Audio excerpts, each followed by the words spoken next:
Hello everybody and welcome back to the MyFootballWriter YouTube channel, and welcome to another episode of Transfer Talk with me, Matthew Saunders, who is filling in for Freddie today. My first Transfer Talk, and it's quite a big one. As you may have seen, the Pink 'Un have been reporting recently about a potential 10th signing for Norwich City, and it looks like he is on the way very shortly. That man is Mirko Topic. Now, this man will be Norwich's 10th signing this summer, which is probably the most signings that I've seen in my lifetime.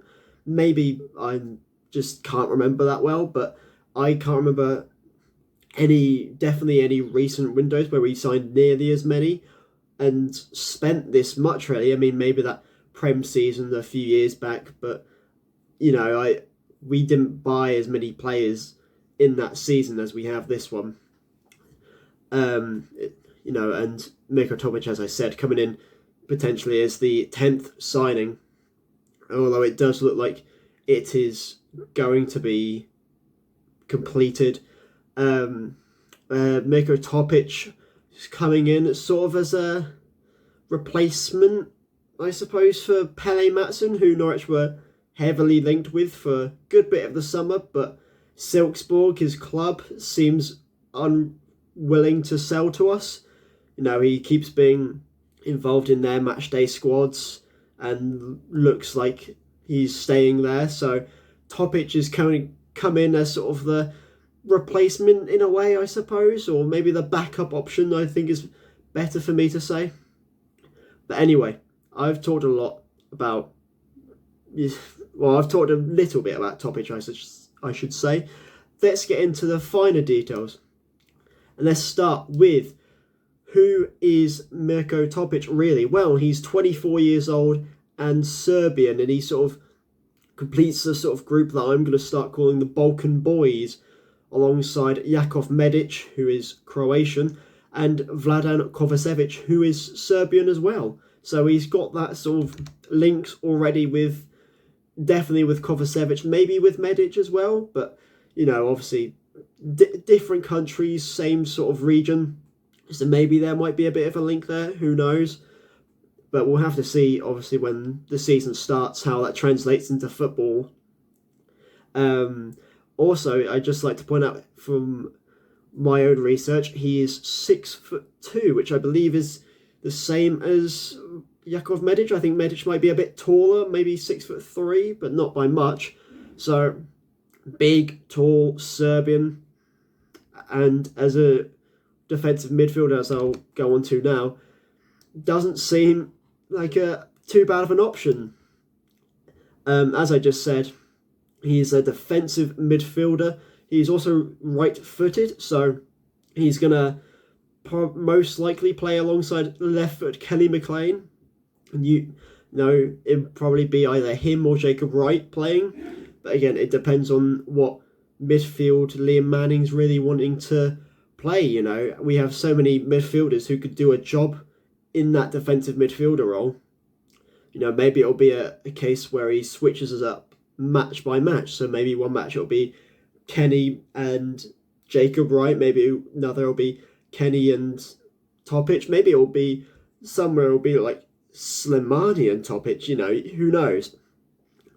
But right-footed will fit into that sort of Liam Manning's vision, where he's came in and wanted to get rid of a lot of the defensive instability as well, which we've signed Medic, Darling. We were linked with Mattsson for a while, Kovacevic, and two backup goalkeepers. Now, there's been a lot of defensive instability for the past, God knows how many years now, probably the last 5 or 6, where we've been wanting upgrades on this defence and never really being satisfied with the result. So a complete overhaul of the defence is what's needed, and it's what Liam Manning and Ben Napper want to deliver. Also, just to go back to my sort of previous point, 24 years old, but he has had a lot of experience throughout his career. I mean, he's had 13,000 minutes in total in his career, which for 24 years old as a defensive midfielder, it's not that bad, I'll tell you what. Anyway, some of you are probably wondering, where is he coming from? Well, he's coming from the Portuguese league.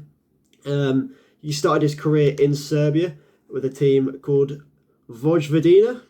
I don't know if that's said right. If I've completely butchered the Serbian language, I do apologise. But he's spent a lot of his career at Vojvodina, especially his youth career, and left there for Portuguese side Famalicao, which again, if I butchered that, I completely apologise. I'm not too great with pronunciation of non-English clubs. But he's gone to Famalicao a few years back, played 65 games in the Liga Portugal, I should say, which is the top division of Portuguese football. He played 89 games in the Serbian Super League, and he's stayed at Famalicao in the top division since. 1 goal in 34, which came in this past season, I believe.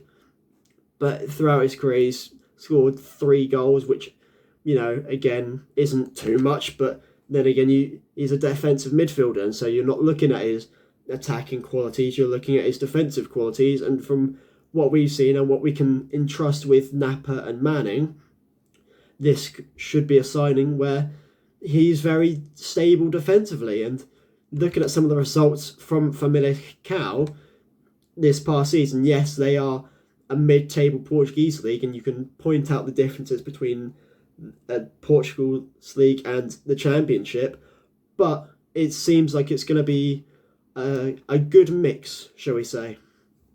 Now, onto the finances of this deal. 4 million euros up front, which is a bit of a price to pay for a defensive midfielder from a mid-table Portuguese side, maybe, but then you've also got to think about the willingness to spend in this transfer window from Napa and the Atanassios, who are putting in constant money into this project. And I can see if people are worried about how much we're spending on him. I completely get that, but from my eyes, it's a good thing that we're showing willingness to spend and a willingness to upgrade and spend money how we feel we need to. And you've probably also noticed what's next to that 4 million euro deal on your screen. 15% sell-on clause, which could go either way, I suppose. It's going to largely depend on how he plays at Norwich. And so, it's one of those things where you wish it wasn't there, but if he comes in and he becomes a top performer at the club over the next few seasons at least, you go, yeah, I don't mind that. But like I say, you wish it wasn't there. But if it helps us get a top-class player, who really cares at the end of the day? And now, this deal will hopefully be done by next Monday. Now, there are reports coming out of Serbia and from the Pinken that we've still got to get, his visa sorted. He's got to get visa sorted, he's got to get the medicals done. You've got to then record all the announcements and sign the contracts and whatever else is done on a transfer day. So it will take some time. Hopefully, from what we've seen and what we've heard, fingers crossed, it will be done by next Monday. Whether it's announced on that Monday, we'll find out.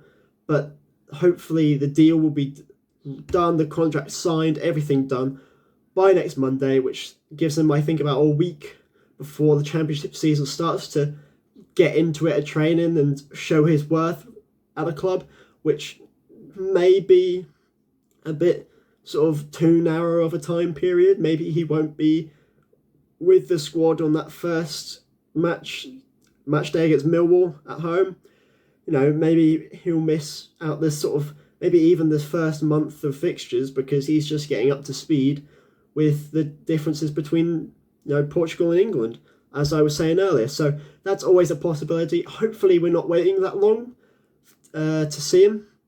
But there is a possibility that that's the case, but hopefully he'll come here on Monday, everything will be announced, he gets into Twitter training, and hopefully he can make, even if it's only a bit of an appearance at Millwall. I think we'd all prefer that than no appearance. So, Canaries fans, how do you feel about Mirko Topic? Personally, I think this is a very good deal. Again, we talk about the defensive instabilities. I think this could be a great signing to sort of stabilise the defence a bit. But, I can't say I know too much about him and how he plays or whatever else already.